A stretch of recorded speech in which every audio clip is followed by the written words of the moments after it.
Bonjour mon bien-aimé, bonjour mon frère, bonjour ma sœur. Bienvenue à ce deuxième jour de notre parcours sur la guérison divine. Il faut que tu saches que Dieu te veut en bonne santé.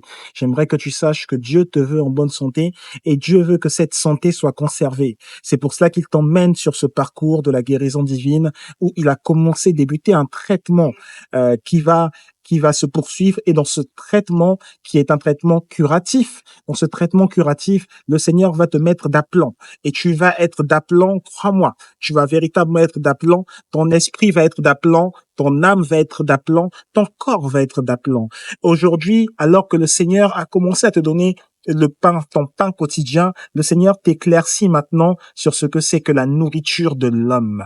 Le jour 2, c'est la nourriture de l'homme. Le jour 1, c'était le pain quotidien de Dieu. Le jour 2, c'est la nourriture de l'homme.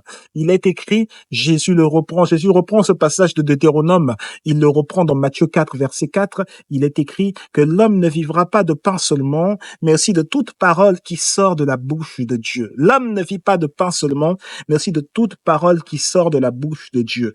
Et dans le psaume 107, verset 20, le psalmiste s'exprime et dit que Dieu envoya sa parole. Il envoya sa parole et les guérit. Autrement dit, lorsque Dieu envoie sa parole, le but pour lequel sa parole est envoyée, c'est te guérir. Mais si Matthieu 4, verset 4 nous dit que l'homme vit de ce qui sort de la bouche de Dieu, autrement dit, l'homme vit de la parole de Dieu. Il ne vit pas de pain seulement qui sert de la nourriture, il vit de la parole de Dieu. Ça veut dire que la parole de Dieu sert de nourriture à l'homme. La parole de Dieu sert de nourriture à l'homme. J'aimerais te dire que la parole de Dieu sert de nourriture à ton corps. Oui, je pense que tu m'as bien entendu. La parole de Dieu sert de nourriture à ton corps.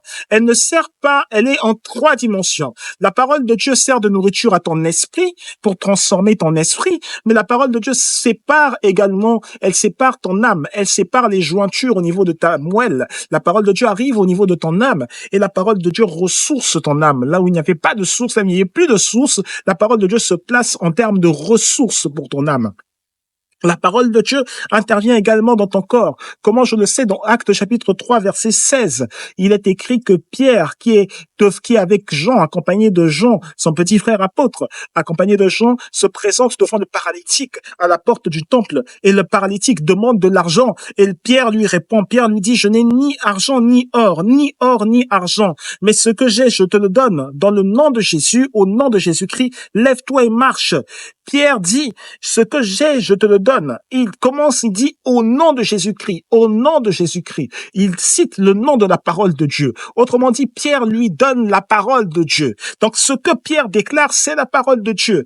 Autrement dit, lorsque la parole de Dieu vient pour assainir ton corps et donner la guérison à ton corps. Pierre s'exprime de la sorte pour que la parole de Dieu renforce les os du paralytique.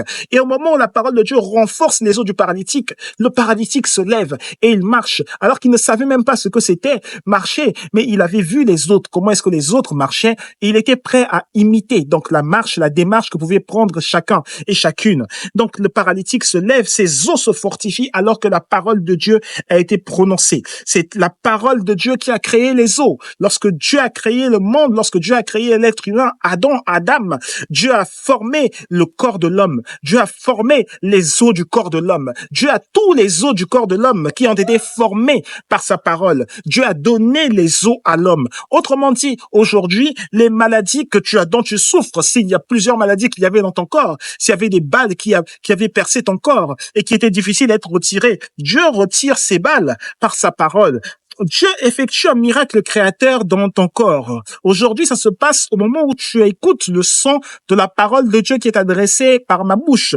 Dieu a effectué un miracle créateur dans ton corps. Et c'est cette parole que Dieu est en train de prononcer en ce moment qui apporte la guérison. C'est cette parole que Dieu est en train de prononcer en ce moment qui apporte la bonne santé. Cette parole s'oppose à toute mauvaise parole. La parole de Dieu s'oppose aux mauvaises paroles que tu entendais dans ta tête. Elle s'oppose à la psychologie négative. Elle s'oppose à cette psychologie qui s'était imposée à toi.